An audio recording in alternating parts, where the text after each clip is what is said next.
언덕 너머 햇살이 비춰오자 밭으로 나가보기 위해 삽을 챙겨 자전거에 올라탄 농부는 밭에 도착한 후 벼가 쓰러져 있는 모습을 보고 이상한 생각이 들었습니다.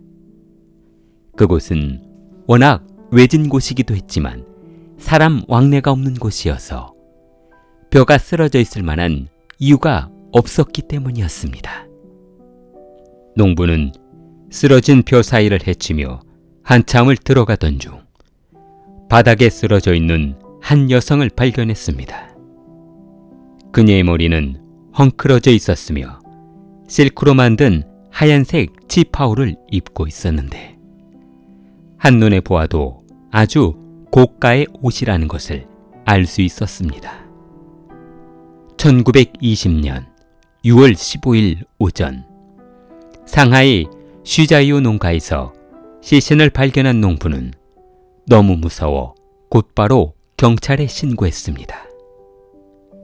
현장에 도착한 경찰은 시신의 부패 상태로 보아 고인이 사망한 시점은 약 5일에서 6일 정도 지난 것으로 파악이 되었는데 문제는 그녀가 왜 이런 외진 밀밭에 사망한 채 버려져 있었는가 하는 것이었습니다.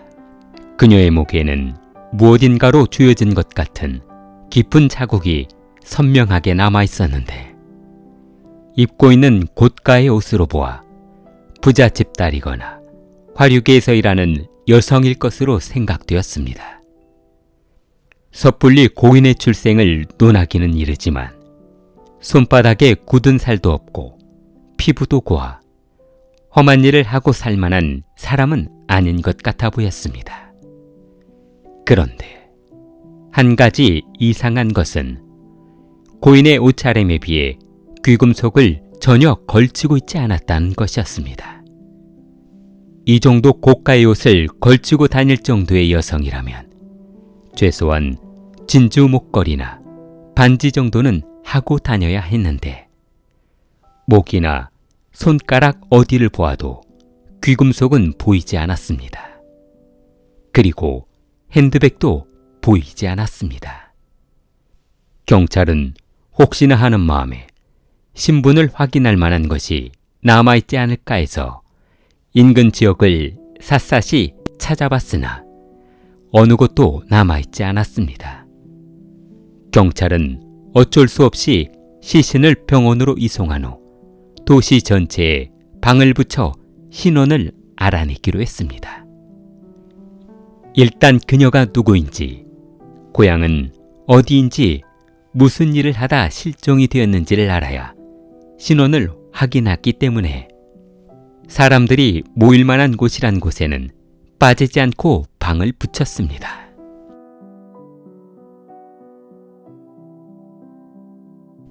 (17일) 오전 전 도시에 공고가 붙고 난 지 얼마 지나지 않아 노 부부가 다말로 로우차 경찰서를 찾아왔습니다. 그들은 딸이 9일 저녁에 남자친구를 만나러 나간 후 돌아오지 않아 여러 곳에 딸의 행방을 물어봤지만 아는 사람이 없어 걱정하던 차에 광고를 보고 찾아오게 되었다며 실종 당일 상황을 최대한 자세하게 설명해 주었습니다. 그러자 확신에 찬 경찰은 노 부부를 데리고 시신이 있는 영안실로 들어갔는데 시신을 확인한 그들은 딸이 자주 입고 다니던 지파오를 보는 순간 사망한 여성이 자신의 딸이란 것을 한눈에 알아볼 수 있었습니다. 노 부부는 관 속에 들어있는 딸을 마주하자마자 눈물이 터져 통곡하고 말았는데 그동안 얼마나 외로웠을지 모르겠다며 흐르는 눈물을 닦아내느라 정신이 없었습니다. 고인은 왕렌닝이라는 여성이었는데 그녀는 상해에서 아주 유명한 화국, 일명 화세로 불리는 유흥업소 분야에서 일하는 여성이었습니다. 화국이란 청나라 말기부터 시작된 매춘업을 일컫는 역사 깊은 이름이었습니다. 당시 상해는 중국의 무역 중심 도시였고 외국인들과 뱃사람들이 술집에서 아가씨들을 많이 찾고 있던 시기여서 돈벌이를 위해 찾아오는 여성들이 유난히 많았는데, 유흥업소 포주들은 젊고 아름다운 아가씨들이 전국에서 모여들자 남성들의 관심을 끌기 위해 미인 대회를 개최하기로 했습니다.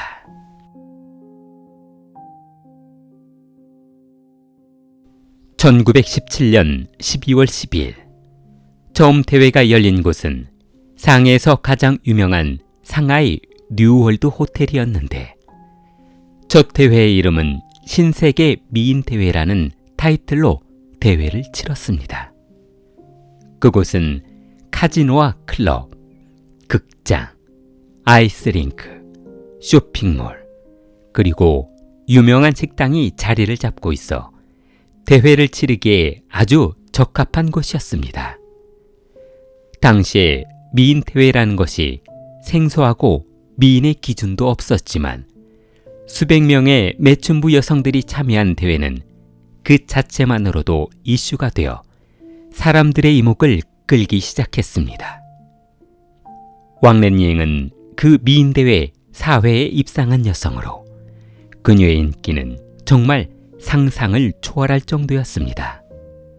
꽃을 파는 여성으로 불리는 그녀들은 최근까지 명맥을 이어오고 있는데, 지금은 룸사롱이나 바에서 일하는 여성들을 일컫는 은어로 사용되기도 합니다.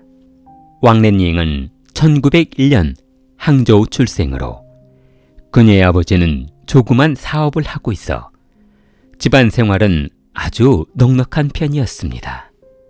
그러나 아버지가 사망하면서 그녀의 인생도 그녀의 어머니 인생도 급변하기 시작했는데, 가족의 생계를 위해 재혼을 선택한 어머니는 낮에는 찻집을, 그리고 저녁에는 술집을 운영하고 있었던 왕창파이를 만나 동거를 시작했습니다.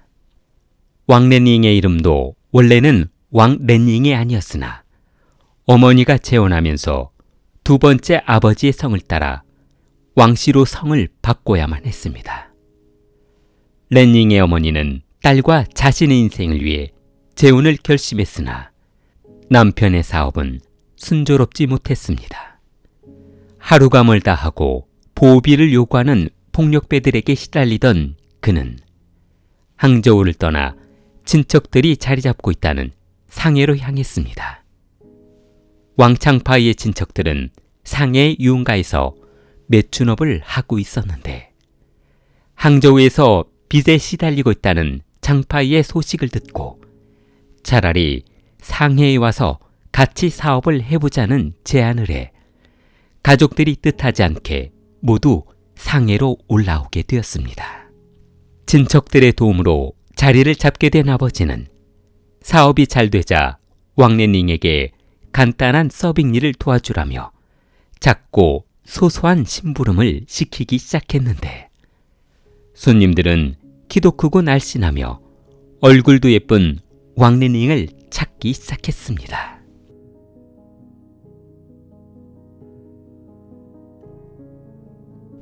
래닝을 보고 찾아오는 손님이 늘어나자 새아버지는 점점 수위 높은 영업을 딸에게 원했고, 그녀는 어느새 매춘업에 종사하게 되었습니다. 그러나 큰돈을 벌기에는 부족한 그녀의 발목을 잡는 신분이 있었는데, 그것은 그녀가 시골 출신에 배운 것이 없다는 것이었습니다. 당시 매춘부들의 등급은 상해 출신과 학벌이 좋은 조건에 키도 크고 날씬해야 하며 얼굴도 예쁜 상류, 그리고 상해 인근 출신이지만 배우지 못한 날씬하고 예쁘기만 한 중급, 마지막으로 얼굴도 예쁘고 키도 크지만 시골 출신에 배운 것이 없는 여성의 학급의 등급으로 나누고 있었는데, 왕래닝은 시골 출신이어서 다른 매춘부들에 비해 많은 화대를 받을 수 없는 신분이었습니다. 한마디로 촌뜨기 매춘부로 불리며 손님을 접대하는 여성에 불과했습니다.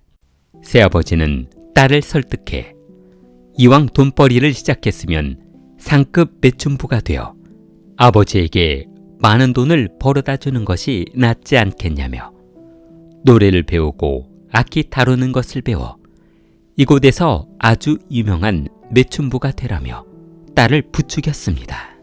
새아버지의 성화에 노래를 배우기 시작한 그녀는 학원을 다닌 지 1년 만에 손님들 앞에서 악기를 다루며 노래를 부를 수 있는 수준이 되었고, 인기가 높아진 그녀는 단번에 상급 매춘부로 대우받기 시작했습니다. 그녀의 유명세는 상해에서 최고로 유명한 홍등가, 포샹리에서 스카우트가 되어 일하게 되면서 인정받게 되었습니다. 왕렌닝이 홍등가에서 한참 인기가 올라 절정에 다다르고 있을 무렵 1917년 12월 신세계 호텔 사장 시엔즈는 주위 사람들의 권유로 미인 대회를 개최하게 되었는데, 이때 왕렌닝이 지인의 권유로 대회에 참가하면서 유명세를 타기 시작했습니다. 대회 진행 방법은 관객들이 미인 대회에 참가한 여성들을 본 후 투표용지에서 1인을 선택해 투표하는 방식이었습니다. 왕렌닝은 서양식 정장을 입고 나와 누구보다 자신 있는 노래를 부르며 무대를 장악하면서 관객들의 호응을 끌어냈습니다. 12월 23일 결과가 발표된 날, 그녀는 4위를 차지하게 되면서 상해 유흥가에서 아주 유명한 여성으로 소문났습니다.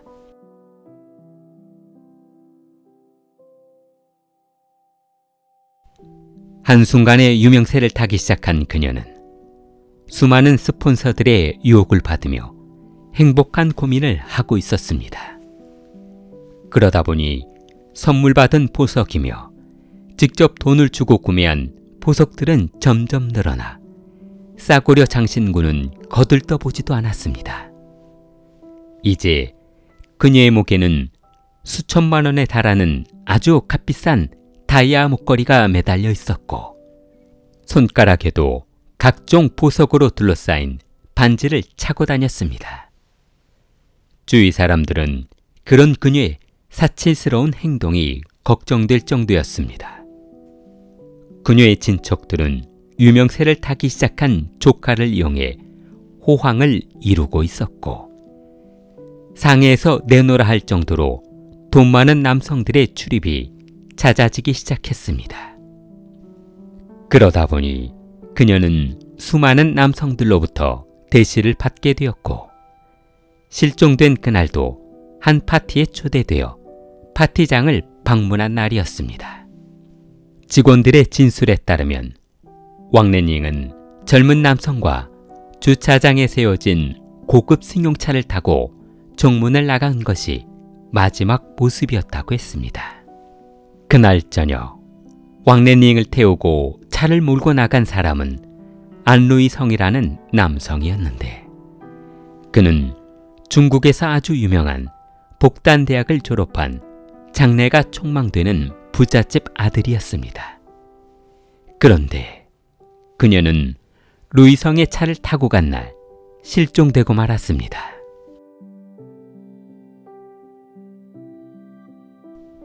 장래가 촉망되던 루이성은 상해 푸단대학에서 불어를 전공하며 프랑스와 관련된 일을 알아보고 있던 차에 학창시절부터 친구들과 도박장 출입이 잦아지더니 졸업 후에도 그 버릇을 고치지 못하고 카지노를 들락거리다 가지고 있던 돈도 탕진하고 빚까지 지게 되는 상황이 되어버렸습니다. 부모는 그런 아들의 상황을 알 리 없었고, 그 또한 모든 것을 비밀리에 혼자 해결하려 했습니다. 다행히도 루이성에게는 재력가 친구들이 많아 적지 않은 도움을 받고 있었는데, 그날도 상하이의 유명한 재벌 주바오 산의 아들 주라오우가 개최한 파티에 초대를 받아 파티장에 방문한 날이었습니다. 라오우는 재벌답게 화류계에서 가장 유명하다는 여성들을 모두 초대했는데, 마침 얼마 전 치른 미인대회 여성들도 모두 초대를 받아 참석했습니다.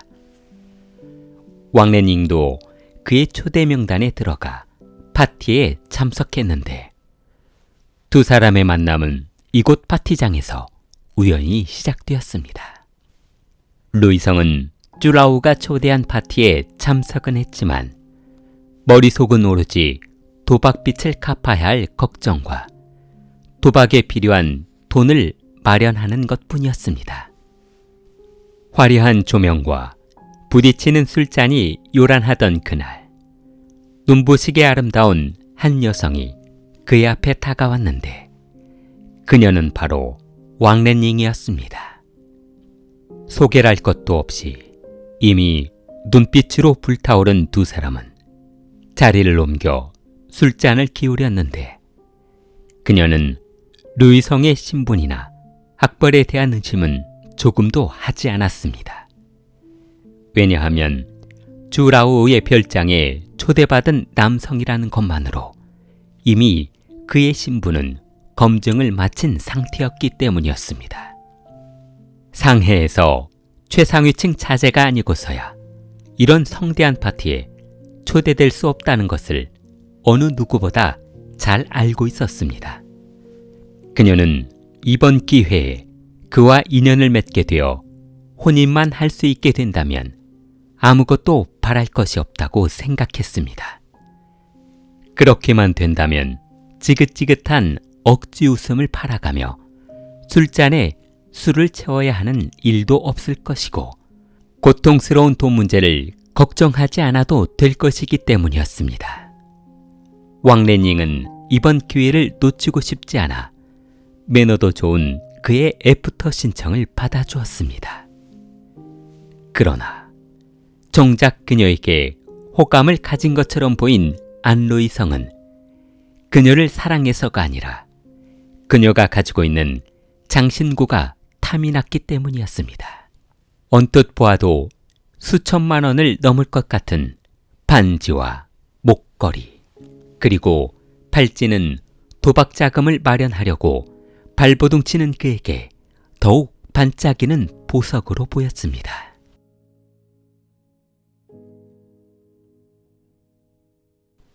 몇 번의 만남으로 안루이성의 신뢰를 얻었다고 생각한 그녀는 또다시 초대된 파티에서 루이성과 데이트를 약속했습니다. 6월 9일 저녁, 루이성은 친구와 계획을 세운 후 쭈라우의 차를 빌리기로 했는데 그 당시 승용차라고 해봐야 상해 전체에 몇 대 없었기 때문에 정말 돈이 많은 부자가 아니고서야 소유할 수 없는 물건이었습니다. 파티장에 도착한 왕래닝은 양손에 다이아 반지를 끼고 있었고 최고가의 목걸이를 착용하고 나타났습니다. 그의 모습을 본 안루이성은 빠른 침을 삼켰고 이제 그녀가 눈치챌 수 없게 파티장에서 나오도록 한 뒤 차에 태워 공범들이 기다리고 있는 교회로 달려갈 생각만 하고 있었습니다. 루이성의 머릿속은 온통 그녀의 귀금속을 팔아 얼마나 챙길 수 있을까 하는 생각뿐이었습니다. 파티장에서 술기운이 달아오른 두 사람은 주차장으로 자리를 옮겼고 차 속에서 한참 동안 달콤한 이야기를 이어갔습니다. 그녀의 호수 같은 눈동자가 사랑에 굶주리고 있다는 신호를 보내자 루이성은 교회로 드라이브를 다녀오는 것이 어떻겠냐는 제안을 했는데 다행히 그녀는 거절하지 않았습니다. 차는 별장을 나와 한적한 도로변을 달리고 있었고 창밖에 고개를 내밀어 신선한 공기를 마시던 그녀는 세상을 모두 가진 표정을 하고 있었습니다. 잠시 후 베이칭구 외곽 밀밭을 지나던 루이성은 차를 한쪽에 세우며 담배 한 대만 피우고 가자고 했습니다. 이렇게 좋은 분위기에서 거절할 수 없었던 그녀는 루이성의 제안에 동의를 해 차는 밀밭 논두렁 옆 도로변에 세워졌습니다. 루이성이 운전석 문을 열고 내리자 왕래닝도 그를 따라 내렸는데 잠시 후 루이성이 라이터를 꺼내 담뱃불에 불을 붙이자 밀밭에서 건장한 2명의 남성이 나타나 그녀의 팔과 다리를 잡았습니다. 루이성의 친구 우팡춘과 박리시아는 미리 준비한 마취액을 수건에 뿌려 그녀의 입과 코를 덮었습니다. 그러자 왕래닝은 원하는 것은 무엇이든 들어줄 테니 목숨만 살려달라고 했고 2번 다시는 루이성이 앞에 나타나지 않겠다고 했습니다. 그러나 이미 자신들의 범행을 알아차려버린 루이성과 친구들은 만약 보석만 빼앗고 살려두었다가 그녀나 그녀의 포주가 경찰에 신고라도 하는 날에는 검거될 것이 두려워 살려둘 수 없었습니다. 우춘팡은 수건을 쥔 손을 힘껏 조여 그녀의 코와 입을 틀어막았습니다.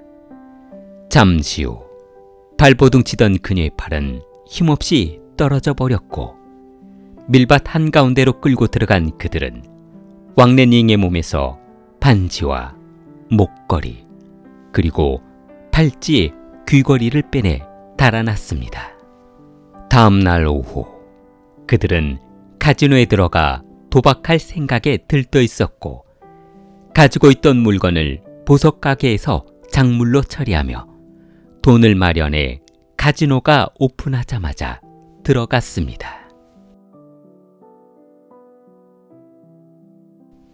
경찰은 파티장 주차장에서 한동안 머물러 있다가 1240번 차량이 출발하는 모습을 목격했다는 웨이터의 진술을 바탕으로 차주를 찾아간 결과 승용차가 주라오의 소유라는 것을 알게 되었는데 그가 얼마 전 친구인 루이성에게 빌려주었다는 것도 알아낼 수 있었습니다.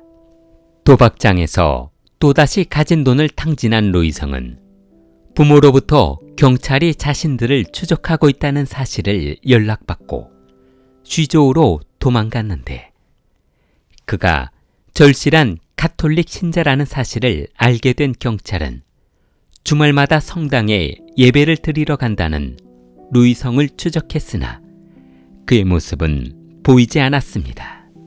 8월 7일 경찰은 정장을 입은 남성이 슈조우 기차역 주위를 배회하고 있다는 제보를 받고 출동해 역 대합실 벤치에 앉아있는 그를 검거했습니다. 루이성이 검거되자 공범인 우춘팡은 아버지 고향집에서 검거되었고 박리시안도 곧바로 상해에서 붙잡혔습니다. 얼마 후 세 사람은 사형이 판결되었고 루이성 일당이 검거되자 언론에서는 마치 영화 같은 일이 현실에서 벌어졌다며 세상에 알리기 시작했습니다. 킬리를 사랑하는 마음을 좋아요와 구독으로 표현해보세요. 킬리였습니다.